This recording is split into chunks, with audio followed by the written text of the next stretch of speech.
Actually, I could probably do this standing. I'm just being a little bitch. He swore! No, I was talking about my dog. Who is a boy. Oh my god, I swore! I don't know. Maybe it's just me, but I always thought that censorship is so stupid. And I censor myself all the fucking time. But it's not because I think cursing is bad or it's gonna hurt someone. It's because my parents and society tell me that it's a bad thing to say. And don't get me wrong, I'm not one to swear a lot in real life anyway. But like almost everyone else, sometimes I can't help it. Mother! Father, that hurt! Holy spirit, that was close. Son of a bad luck, man.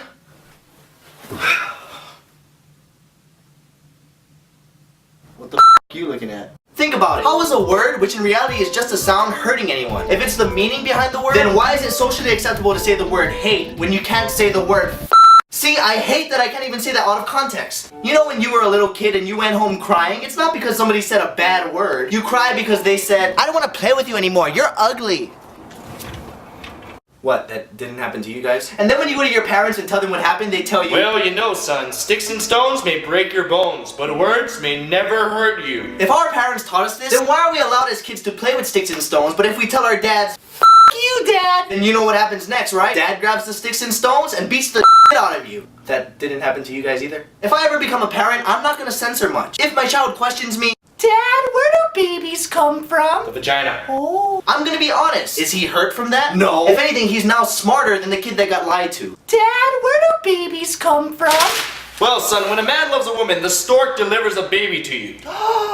That means I'm adopted, and I'm part stork, which means I can fly. Is that what you want? Censorship kills kids. Ha, just kidding. But seriously. Censorship makes no sense. And I'm not just talking about cursing and swearing, all censorship. Like why is a movie rated R when it has sex and cursing in it and PG-13 when there's killing and explosions in it? Why is it okay for women to take pictures in bathing suits but when it comes to underwear it's inappropriate? Why is it okay for us to see man boobs but when it comes to women we have to censor them? What's the difference? Is it because one produces milk and the other one doesn't? In that case, shouldn't we censor all the cows? They're basically like four-legged boobs walking around eating all the f***ing grass. Sorry, cows are just my tipping point. Get it? Tipping point? Cows? Cow tipping? Anyway, I'm not asking for there to be changes because I don't mind living by these rules. But I was just curious to see if anyone else felt the same way because this is something that's been bothering me for a long time and it just feels good to get off my chest. I don't need a censor. I don't have boobs. Oh.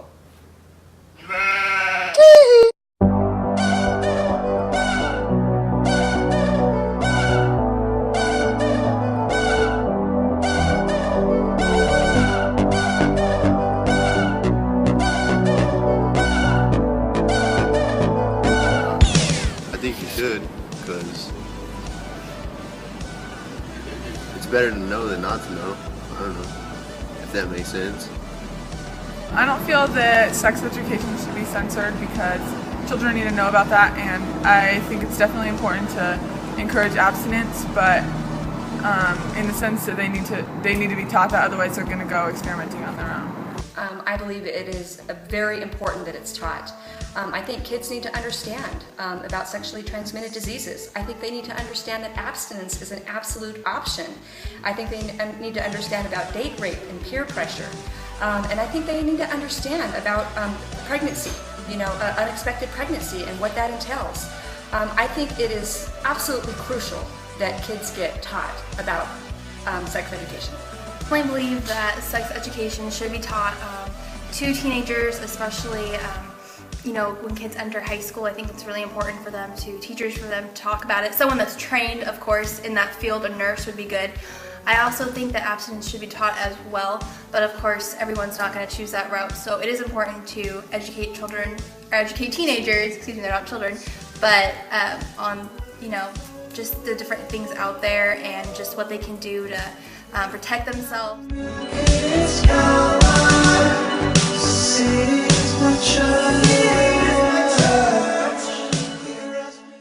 People that grow up with values from their parents giving them to them at a young age are more likely to succeed in life when they get to the real world without their parents forcing them, because they have set their goals on their own and they are more likely to accomplish them because it means more to them.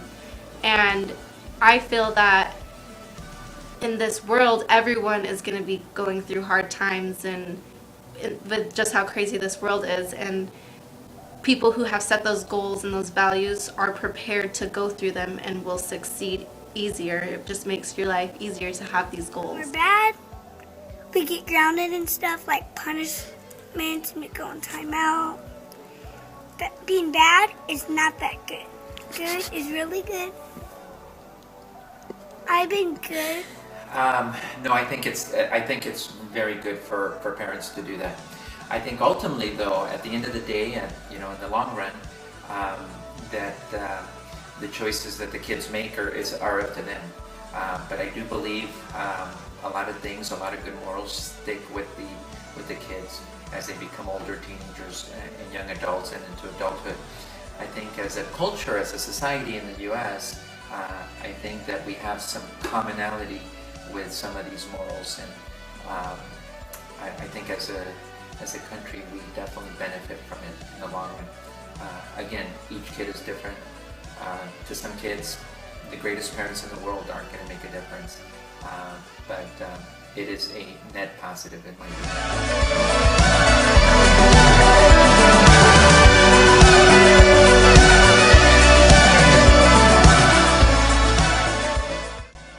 I don't think there's enough censorship on TV because you can go and watch TV late at night and watch commercials for Cougar Life or DateMe18.com and have phone sex.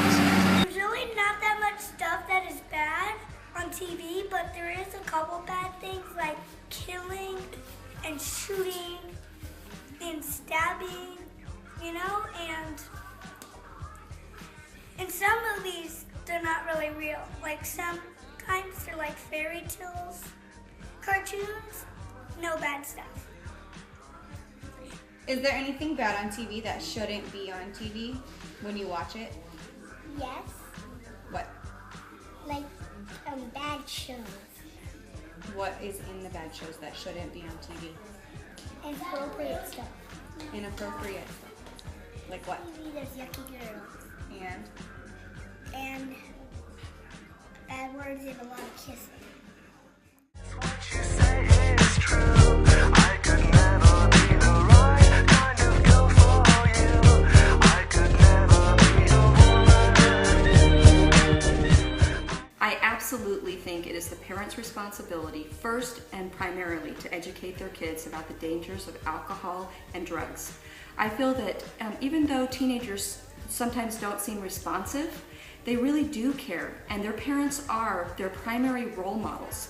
And if as primary role models we don't take that responsibility and really understand how important that is, our children could end up in an accident. They could end up taking drugs. I truly believe as a parent, and I have done this with all of my 4 kids, giving them examples, talking about the dangers of drugs, educating them about what are you going to do if the situation comes up. I truly want them to be prepared that if somebody offers you drugs, what kind of response can you give? I want them to understand that driving and drinking, about accidents, about being in the car, about saying no to being in a car with someone that's doing drugs or drinking. I want them to be able to have the courage to, in that situation, to be prepared to say, no, I'm not getting in the car with you and driving with you. So I think as parents, we are absolutely responsible to educate our kids about the dangers of drugs and alcohol, and there's no one better to do that than parents. Parents should teach their kids the good and bad about drugs and alcohol because, if the kids find out by themselves, they can damage themselves. If they don't, then they'll find out on their own. And, they might be around some bad kids and do the wrong things. Parents should definitely talk to their kids about drugs and alcohol and the effects that it could have on them in their future, but that's not realistic because a lot of parents will not talk to them about it. So it is the teacher's job in the school to also embrace drug education and alcohol and to really not support it, and to really get the kids and to really talk to them about how these drugs and alcohol can ruin your life forever. So it is very important for parents to educate their kids. The school should have handouts to the parents, maybe talking to them how they can discuss with their kids alcohol and drug abuse, but also that is not practical for every parent. We can't expect the parents to all do that, so it is the school's responsibility as well to educate the children on drugs and alcohol. I think parents should make their kids more aware about drugs and alcohol because they'll learn the harmful effects about it and what really does happen when you use substance abuse.